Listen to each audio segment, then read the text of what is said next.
એવા તમારી જાગૃતિબેન વૈશૂન્યનો અર્થ સમજાવશે. જાગૃતિબેન 18 પાપસ્થાનકમાં 14મું પાપસ્થાનક વૈશૂન્યનું છે. વૈશૂન્યનો સીધો અર્થ છે ચાડી ખાવી. વૈશૂન્ય એટલે વિશુન કર્મ, એટલે કે સાચા જૂઠા અનેક દોષો એ વ્યક્તિની ગેરહાજરીમાં ખુલ્લા કરવા. ચુગલી ખાવી, વ્યવહારિક ભાષામાં શું કહીએ આપણે? ચુગલી ખાવી, ચાડી ખાવી. આની પહેલા મેં અભ્યાખ્યાન સમજાવ્યું. જો ઉપર ઉપરથી જોઈએ ને તો તમને લાગશે કે આ 13મું ને 14મું એટલે કે અભ્યાખ્યાન અને વૈશૂન્ય બંને એક સરખા જ દેખાય છે, પણ એવું નથી. જો બંને એક સરખા હોય અથવા એક જ જેવા હોય તો જ્ઞાની ભગવંત બંનેને સ્વતંત્ર જુદા જુદા પાપસ્થાનક શા માટે કહે? જો તમે બારીકાઈથી ધ્યાન રાખીને જોશો ને તો બંને પાપસ્થાનક તમને સ્વતંત્ર દેખાશે. બંનેનું કાર્યક્ષેત્ર જુદું જુદું દેખાશે. અભ્યાખ્યાનમાં સીધો આરોપ કરવાની વાત છે, કલંક લગાડાય છે, જાહેરમાં પણ દોષારોપણ અને આક્ષેપ કરાય છે. અભ્યાખ્યાની વધારે બળવાન નિષ્ઠુર હોય છે, જ્યારે વૈશૂન્ય વૃત્તિવાળા ડરપોક દુર્બળ હોય છે. અભ્યાખ્યાની સિંહ વૃત્તિવાળા હોય, જ્યારે વૈશૂન્ય વૃત્તિવાળા શિયાળની જેમ દૂર દૂર ભાગે. તે જાહેરમાં ઘણા બધાની વચમાં નથી બોલતા, તે એકાંતમાં કોઈ એક બે જણાના કાનમાં કહે છે. તે નાની નાની ભૂલોની પણ ચાડી ખાય, જ્યારે અભ્યાખ્યાની મોટા મોટા આરોપ કલંક લગાવી શકે. કોઈના ચારિત્ર પર કલંક લગાવીને એની પ્રતિષ્ઠાને ધૂળ જેવી કરી નાખે, જ્યારે વૈશૂન્ય વૃત્તિવાળો બે ચાર જણના કાનમાં વાત કરે છે, એનાથી વધારે હિંમત એને નથી ચાલતી, અને તે કોઈને પણ એકદમ તો નીચે પાડી નથી શકતો.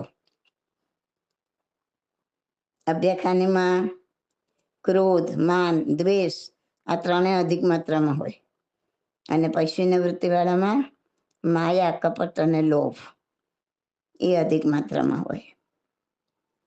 ખ્યાલ આવે છે આ બંને વચ્ચેનો તફાવત? વૈશૂન્યવાદી જે હોય ને એની મનોવૃત્તિ હલકી હોય, હલકી કક્ષાની અધમ મનોવૃત્તિ, અને પોતાની હલકી મનોવૃત્તિથી આ પાપનું સેવન કરે. ગુણવાન લોકોને કેવી રીતના હલકા દેખાડવું એ જ એની મનોવૃત્તિ હોય. એટલે ઈર્ષ્યા હોય, દ્વેષ હોય, એ કોઈના ઉત્કર્ષને સહન ના કરી શકે, કોઈનું સુખ પણ ના જોઈ શકે. એની આંખોમાં વધારે પ્રમાણમાં દ્વેષ જ હોય, અને ઈર્ષ્યાની માત્રા વધારે હોય. આમ 18 પાપસ્થાનોમાં નાના સ્વરૂપમાં દેખાતું આ 14મું વૈશૂન્ય પાપસ્થાનક ઘણું કઠિન છે. જેવી રીતે લોકોને ખાવા પીવાનું વ્યસન લાગે ને, એવી રીતે વિશુન વૃત્તિનું એટલે કે વારંવાર ચાડી ખાવાનું એની આદત પડી જાય, એની ટેવ પડી જાય એને, એ વ્યસનનું રૂપ લઈ લે. વિશુનપણાની ટેવવાળા વ્યસનીઓ ક્યાંક બે ચાર જણા વાતો કરતા હશે ને ત્યાં જઈને શાંતિથી બેસી જશે અને એની વાતો સાંભળશે. ત્યાર પછી ત્યાંથી ઉઠીને જેના વિષયમાં વાતો થતી હતી ત્યાં જઈને તેઓને ઝઘડાવશે. બે વાતો સંભળાવતા પણ વળી એમાં પાછું પોતાનું મીઠું મરચું નાખીને વધારો કરીને કહેશે, કાનમાં કહેશે, અને સાથે એમ પણ કહેશે, અરે ભાઈ સાહેબ મારું નામ ના આવે, તેનું ધ્યાન રાખજો, બરાબર ને? મેં તો તમારા ભલા માટે કહ્યું છે, મારું નામ ના આવે એમ. હવે કોઈ બીજો કોણ વૈશૂન્ય વૃત્તિવાળો છે ને એ વિચારવા ના બેસતા. ત્યારે એ વિચારવાના બદલે મારામાં ક્યાં વૈશૂન્ય વૃત્તિ છે તે વિચારજો. એના માટે આ હું વર્ણન કરું છું. તમે તમારી વૈશૂન્ય વૃત્તિને પહેચાનવાનો પ્રયત્ન કરજો. જો ફલાણો આવો જ છે, બેને આમ કીધું ને, આ જો તું આવું જ કરે છે, તું આવો છે નહીં. બીજાની ઓલી કરવા માટે આપણે આ સાંભળતાય નથી ને શીખતાય નથી. આપણે ક્યાં છીએ એ ચેક કરો. ઘણી લેડીઝો વાત કરતી હોય એકબીજાને, અહીંની વાતો ત્યાં કરે ને ત્યાંની વાત અહીં કરે. અને ત્યારે એક સ્ત્રી બીજી સ્ત્રીને કે સાંભળ, આ વાત કહું છું તને હું, પરંતુ તું બીજાને ના કહીશ, મારા શું બનશે તને. અને બીજી સ્ત્રી આ સાંભળે છે, એને સાંભળવામાં રસ આવે છે. કોઈની વાત સાંભળવામાં જો પોતાને દિલચસ્પી લાગી જાય અથવા રસ આવી જાય તો સમજી લેવું કે ચાડી ખાવાની પોતાને પણ ટેવ છે, નહીં હોય તો પડી જશે. પોતે પણ આમાંથી બકાત નથી એમ સમજી લેવાનું. આ બધું સાંભળવાનું, સમજાવવાનું પોતાને માટે છે, બીજાને માટે નથી. ચાડી ખાનાર ક્યારેય 100% સાચું બોલતો જ નથી, 50% તો ખોટું બોલતો જ હોય. એટલે સાંભળવા વાળાએ પણ બહુ ધ્યાન રાખવું. જો ચાડી ખાનારના માથે કેટલું પાપ બધ્યું. કેમ કે બધી વાતો ફેલાવાનું મૂળ કારણ તો એક જ છે ને. હજારો માણસો જૂઠું બોલ્યા, એનું નિમિત્ત કારણ તો તે જ બન્યો ને. અને આ વાતો પર કેટલાય લોકો લડશે, કેટલાય ઝઘડશે. શક્ય છે કે મારામારી એ કરશે, ક્રોધ કસાયો કરશે, દ્વેષ અને વૈમનસ્ય કરશે. આ બધા પાપોનું મૂળ નિમિત્ત કારણ તો તે પોતે એકલો જ બનશે. તેથી તેને કેટલો દોષ લાગે છે, વિચાર કરો. 12મું પાપ સ્થાન કલહ, બરાબર. એનું પણ મૂળ નિમિત્ત કારણ આ અધ્યાખાન અને પૈશુન્ય જ છે. આ બે પાપ સ્થાનક જ બીજાને લડાવવાનું, ઝઘડાવાનું કામ કરે છે. આપણે એમાં નથી લટકી ગયા ને, વિચાર કરો. જો આવા લડાવા ઝઘડાવા વાળા, એનાથી સમાજે આવા લોકોથી ખૂબ સંભાળીને ચાલુ. જો સંભાળીને ન ચાલીએ તો આ લોકો સમાજમાં ક્લેશ, કસાય, કલહના બીજ વાવી દે. જાતિ જાતિ, ભાઈ ભાઈ, બાપ બેટાની વચ્ચે વેર ઊભું કરી દે. સ્ત્રી હોય ને ઘરની નાની નાની વાતોમાં પોતાના તરફથી મીઠું મરચું ભભરાવીને રાત્રે પતિના કાન ભંભેરે, બરાબર ને. ચાડી ખાય, બે ચાર વાતો કરે. પરિણામે આવે કે સ્ત્રીના પ્રેમની તરફ આકર્ષાયેલો કાચા કાનનો પતિ દિવસે દિવસે માત પિતા સાથે ઝઘડી, અને જો આવી રીતના 2-4 વર્ષ ચાલ્યા કરે તો છેવટે એક દિવસ બાપ બેટા કે મા બેટા જુદા થઈ જાય. સ્ત્રીએ તો પોતાનું સ્વતંત્ર ઘર લઈને ત્યાં રહે, બસ એનું સાધ્ય લક્ષ્ય એને સાધી લીધું. એટલે પતિએ કાચા કાનનું ન થવું જોઈએ, નકામી વાતોને મહત્વ ન આપવું જોઈએ, અને માતા પિતાનો દ્રોહ ન કરવો જોઈએ. દરેક વસ્તુ સમજી વિચારીને જ એમાં આગળ વધવું જોઈએ, બરાબર ને. ઉપાધ્યાયજી યશો વિજયજી મહારાજ એમની સજાઈના પદમાં કહે છે કે ચુગલખોરની અપેક્ષાએ તો એક કૂતરો પણ સારો છે, જે માલિકનું ખાઈને પણ વફાદાર રહે છે, તેની રક્ષા કરે છે. આથી કૂતરો કૃતજ્ઞ છે, પરંતુ ચાડી ખાનારા તો કૂતરાથી પણ નીચે ગયેલો સમજવો. એ તો જેનું ખાશે એની પણ ચાડી ખાશે.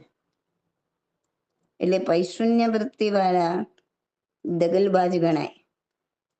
તે ઉપકારી ઉપર પણ અપકાર કરે. જેમ કે દૂધથી ધુઓ તો પણ કાગળ સફેદ થાય નહીં, એવી રીતના આવા ચાડીખાનાને ગમે એટલી શિક્ષા આપવામાં આવે, સારું સમજવામાં આવે, પણ એ સુધરતો નથી. એવો જીવ તો પશુ પક્ષી કરતા પણ હીન કોટીનો છે. કોણે કીધું આ? ઉપાધ્યાયજી યશો વિજયજી મહારાજે. હવે આવા અભ્યાખ્યાન અને પૈશુન્યથી બચાય કેવી રીતે? વાણીનો સંયમ. અભ્યાખ્યાનના પાપથી બચવા માટે, એટલે કે આરોપ કે આક્ષેપ લગાવવાના પાપથી દૂર રહેવા માટે વાણીનો સંયમ એ સૌથી સુંદર ઉપાય છે. કોઈના પર બી કલંક મૂકતા પહેલા 100 વાર વિચાર કરજો. કોઈ કંઈ પણ કહે તરત એને માની લેવું નહીં. એ વાતને ચકાસવી, અને ચકાસીને સાચી જણાય તો પણ આધ્યાત્મિક દ્રષ્ટિકોણને કેન્દ્રમાં રાખીને જગતના જીવોની ભૂલોને ઉદારતાથી પોતાના કલ્યાણને માટે માફ કરી દેવાની. પણ તેની એ વાતમાં તણાઈ જઈને બીજાને કલંક આપવા ઉત્સુક નહીં બનવાનું. કારણ કે આપણને કોઈ કલંક આપે તો આપણને કેવું દુઃખ થાય છે. બસ એવો વિચાર કરીને આપણે પણ બીજાને કલંકે આરોપ લગાડવો જોઈએ નહીં. એટલે બીજાની પણ સમાજમાં હિલતા થાય નહીં. બીજાની ભૂલોને ગંભીરતાથી આપણે છુપાવવી આપણી અંદર.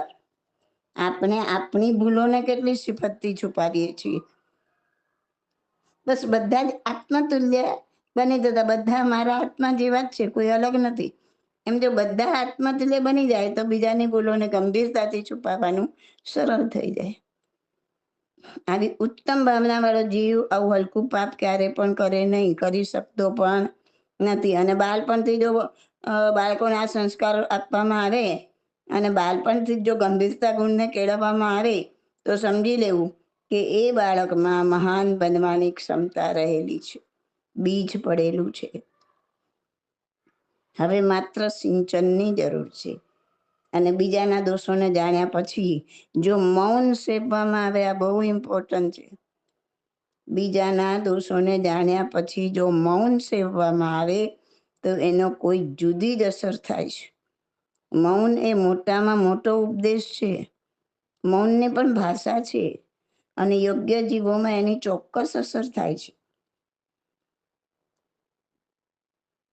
આધ્યાત્મિક વિકાસમાં બાધક એવા પાપ તત્વને તિલાંજલિ આપીને, એટલે કે છોડી દઈને બધા જીવો સ્વગુણ સાધના કરે એ જ ઈચ્છવા યોગ્ય છે. ખ્યાલ આવે છે?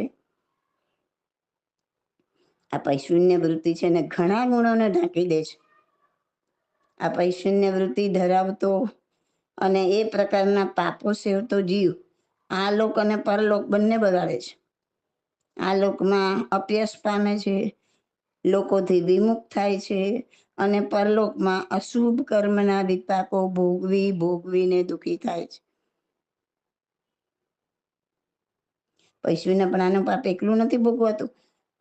એ પાપ સેવવા માટે માયા કરવી પડે, કપટ કરવી પડે, દ્વેષ ઈર્ષ્યા કરવી પડે, મૃષાવાદ કરવો પડે, જૂઠું બોલવું પડે. આવા પાપો સેવનારા જીવો દુષ્ટ ગણાય, દુર્જન ગણાય. આવા જે જીવ હોય ને એના હૈયામાં સતત અગ્નિ બળ્યા કરે, સતત એનું હૈયું બળતું જ હોય. અને આવા જીવો બીજાના જીવનમાં દિવાસળી ચાંપતા હોય. ગમે તેને લડાવે, ઝઘડાવે, કલહના પાપો પણ કરે. આવા જીવો ધર્મ માટે પાત્ર નથી. એમાં એ જીવને આવું કરે ને, એ જીવને સતત વારંવાર ભારે ચીકણા કર્મો બંધાયા કરે અને તે કર્મોના ઉદયે દુઃખ અનુભવતા હોય, ભારે દુઃખી થતા હોય, ખૂબ દુઃખી થતા હોય. આ રીતે પાપ કર્મ અને દુઃખની પરંપરા ચાલ્યા જ કરે. માટે આ સાંભળ્યા પછી, સમજ્યા પછી રોજ 18 પાપ સ્થાનકમાં આપણે આ રોજ બોલતા જ હોઈએ છીએ. અને એટલું ફટાફટ બોલી દઈએ છીએ. શું પૈશુન્ય એ ખબર નથી, શું અભ્યાખાની ખબર નથી. આપણે પોતે પૈશુન્યવાદી છીએ કે નહીં, પૈશુન્ય વૃત્તિવાળા છીએ કે નહીં, અભ્યાખાની વૃત્તિવાળા છીએ કે નહીં, એ કોઈ દી ચકાસણી કરવાની આપણે જરૂર નથી સમજી. પણ એ જરૂરી છે. જરૂરી એ છે કે ભલે તમે ચકાસો, તમે ક્યાં છો, હું ક્યાં છું, હું કેટલાની ચાળી ખાઉં છું, મને બીજાની વાતો સાંભળવામાં કેટલો રસ આવે છે, અને સાંભળીને ત્રીજાને કહેવાની કેટલું મન થાય છે, કેટલું એવું કરું છું. હું કેટલાને વગર જાણે, વગર સમજે કલંક લગાડું છું, આરોપ લગાડી દઉં છું. નાનો હોય કે મોટો હોય, આરોપ છે. અને એ બધું જ ભોગવવા પાછું તૈયાર રહેવાનું, દુઃખની ગર્તામાં ફેંકાયા કરવાનું. તો 18 પાપ સ્થાનક સમજ્યા પછી, શીખ્યા પછી, ભણ્યા પછી, વાંચ્યા પછી, બોલ્યા પછી જો આપણા મગજને પિંચ ના થાય કે શું અભ્યાખાન, શું પૈશુન્ય, આ હું શું બોલી રહ્યો છું, શેની માફી માંગી રહ્યો છું, ખરેખર માફીને પાત્ર છું કે નહીં, કોઈને લાત મારો ને સોરી કહો, બીજી વાર લાત મારો ને સોરી કહો, 50 વાર લાત મારો ને સોરી કહો, તો તમારું સોરી કોઈ વેલ્યુએબલ નથી. એમ પાપ કરતા જ રહેવાનું, પાપમાં બેસી જ રહેવાનું, અને ક્ષમા માંગ્યા કરવાની કોઈ વેલ્યુ નથી. એને છોડવાનો પ્રયત્ન કરો, જેટલું છૂટે એટલું છોડો, ઓછું તો કરો. ઓકે, સમજણમાં આવી ગયું? પછી શૂન્ય આજથી જ એને છોડવાનો પ્રયત્ન કરો. જો આવા બધા સવાલના જવાબ સાંભળવા માટે મારા ગ્રુપમાં એડ થઈ જાઓ, પ્રવચન ગ્રુપમાં. મને કે કોઈ પણ એડમિનજીને તમે મેસેજ કરો, એ તમને એડ કરી દેશે, કાં તો લિંક મોકલશે, લિંકથી જોઈન થઈ જાઓ. મારી 3 બુક બહાર પડી ગઈ છે, પ્રશ્નોત્તર રત્નમાલા ભાગ 1, ભાગ 2 અને હમણાં ભાગ 3. 3માં થઈને 950 સવાલ જવાબ છે ટોટલ. આવા સવાલ જવાબ વાંચો, સમજો, વિચારો અને પછી અમલમાં મૂકો. ઘણાને મારે કેવું છે કે એકના એક સવાલ રિપીટ થાય છે, તો પહેલાં તમે આ બધું વાંચી લો, સમજી લો. પોડકાસ્ટ ઓડિયોના બધા જવાબ સાંભળી લો. 400-500 ઓડિયો બની ગયા છે. ખાલી એની લિંક મંગાવો અને એક લિંકમાં તમે 400-500 સવાલના જવાબ સાંભળી શકશો.